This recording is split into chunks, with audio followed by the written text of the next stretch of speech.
Տիկին Սարգսյան, իրականում հանձնաժողովում ձեր նախարարության ներկայացուցիչների հետ միշտ աշխատանքային քննարկումներում շատ հարցեր են քննարկում, փորձում ենք օրենսդրական են բոլոր նախաձեռնությունները, որ կան, հնարավորինս լավացնել։ Բայց ամեն անգամ ինքս ինձ բռնում եմ այն մտքի վրա, որ արժի ընդհանրապես։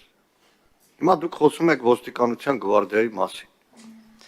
Այս տարվա վերջ պետք է ոստիկանության գվարդիան ձևավորված լինի։ Հիմա շատ սիրուն եք դուք ներկայացնում, մեր հայրենակիցներն էլ ասում են, լավ է ոստիկանության գվարդիա։ Իդե, հակառակ բոլոր մեր պնդումների ոստիկանության գվարդիայի պարտականությունների մեջ հետևողականորեն կառավարությունը չընդգրկեց հայրենիքի պաշտպանության նաև գործին մասնակցելու պարտականություն։ Բայց որ մեկ էլ անդրադառնում եմ, որ այն ոստիկանության գվարդիանա լինելու, որի հիմքը սև կարմիր չգիտեմ ինչ բերետավորներն են, մեկ էլ որ անդրադառնում եմ այն ոստիկանության գվարդիանա լինելու, որի հիմք հանդիսացող կարմիր սև բերետավորները շուտ 40 հոգի արդեն 2 տարի առաջ հարձակվել էին 1 տարի ու կես առաջ հարձակվել էին ազգային ժողովի պատգամավոր Աշոտ Սիմոնյանի վրա ու այսօր հիմա դուք կարաք ասեք, որ քննչական մարմինները քննություն են տանում, այնտեղ ոչ մի քննություն չի տարվում, բայց որևէ կարմիր բերետավոր պատասխանատվության չենթարկվեց, մեկ էլ անդրադառնում ես, որ ախր սրանք տենում են, որ իրանց վայրագությունը հետևանք չի ունենում։ Դրա համար էլ մարզադաշտում, երբ որ ֆուտբոլասերները քաղաքացիական դիրքորոշում են անում, ֆեդերացիայի նախագահի հրաժարական են պահանջում, 1 ամիս առաջ էր նույն կարմիր բերետավորները ծեծ ու ջարդի էին ենթարկում։ Ես ինքս այցելել եմ մեկուսարան, որտեղ 1 տասնյակ 9 հոգի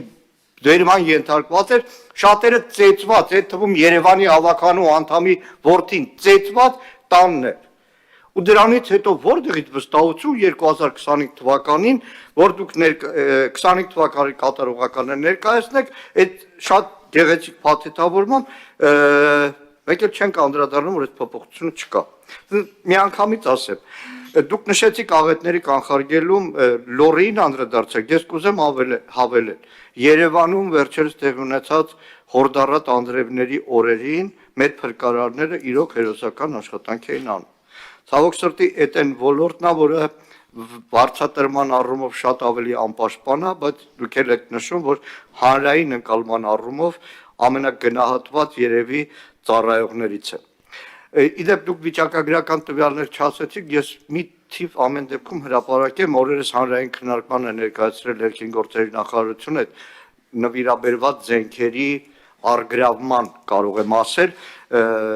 առգրավման մասին նախաձեռնություն ունեցել ենք շատ տևական աշխատանքային քննարկում եւ հիմնավորման տպավորությունը, որ գիտեք Երևանում շատ են կրակում այդ նվիրաբերած զենքերի։ Անցած տարվա տվյալը պաշտոնական 96 հրազենով գործված հանցանք է եղել 96, որից 26 օրինական զենքով,